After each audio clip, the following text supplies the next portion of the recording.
Ok,សួស្តីទៅកាន់អ្នកទាំងអស់គ្នាបាទត្រឡប់ពីខ្ញុំបាទត្រៈ KX ម្ដងទៀតហើយ Mr. ស្រៈថ្ងៃនេះខ្ញុំមកប្រាប់អំពីរបៀបបង្កើត Binance សម្រាប់ trade ជាដំបូងអ្នកទាំងអស់គ្នាចូលទៅកាន់ App Store ដើម្បី down Binance វាឲ្យ search Binance សូមចុចនេះBinance ណាគឺ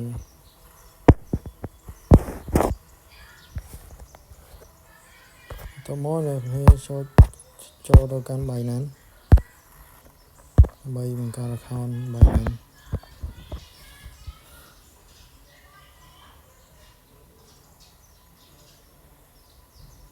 សូមរងចាំអ្នកគ្នាចុចពាក្យ sign up ឬ register ចុច create account មកអ្នកគ្នា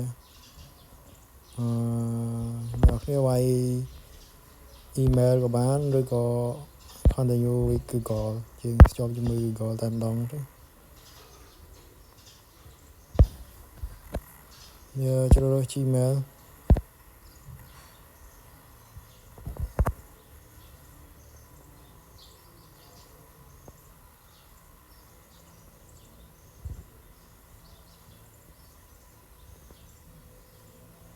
សូមរងចាំ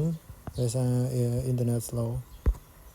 អូខេពេលនេះបានចូលហើយអ្នកគ្នានេះជា Binance មកខ្ញុំដោយសារខ្ញុំ verify ហើយអ្នកគ្នា trade ចង់ search future នៅ future មាន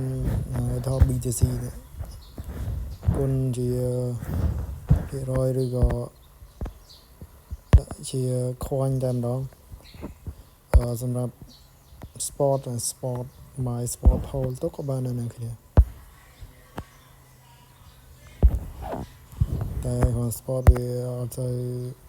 ចំណេញប្រហែលទេ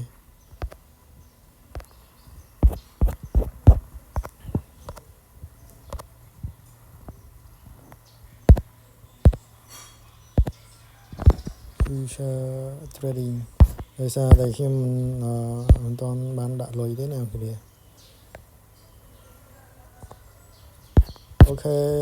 វីដេអូខ្ញុំមានតែប៉ុណ្ណឹងបើអ្នកគ្នាចូលចិត្តសូមជួយចុចមេដៃ Subscribe និងដាក់សញ្ញារូបកណ្ដឹងម្នាក់មួយដើម្បីទទួលបាននៅវីដេអូចំណេះដឹងថ្មីអូខេសូមជម្រាបលាសូមអរគុណ